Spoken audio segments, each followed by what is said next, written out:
இன்றைக்கி நம்ம ஒரு ஃபென்டாஸ்டிக்கான விஷயம் பார்க்கலாம். ஐபிஓ கேள்விப்பட்டிருப்பீங்க, ஷேர் மார்க்கெட்டில் இருக்குன்னு தெரிஞ்சிருக்கும். Initial public offering. ஸோ அந்த விஷயத்தில் ஹையஸ்ட் இது வரைக்கும் பண்ணது வந்து ஹுண்டாய் மோட்டார்ஸ் தான். கிட்டத்தட்ட 27,870 கோடி பண்ணியிருக்காங்க. ஸோ எதுக்காக இதை நான் சொல்ல வரேன்னா, இப்போ டாடா கேபிட்டல் ஐபிஓ பண்ண போகிறாங்க.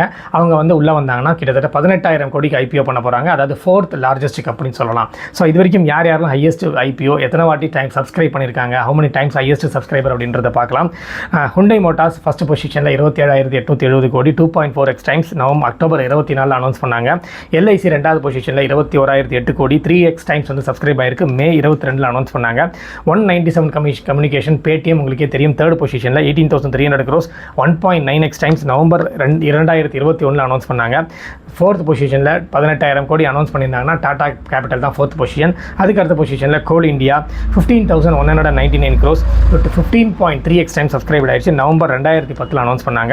அதுக்கப்புறம் Yes Bank 15,000 crores with 0.9x times July 2020 announce பண்ணாங்க.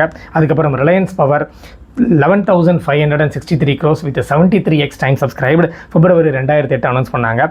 Swiggy 11,327 crores, 3.6x times November 24 announce பண்ணாங்க. ஃபைனலாக general insurance corporation 11,576 crores with 1.4x times October 2017 announce பண்ணாங்க.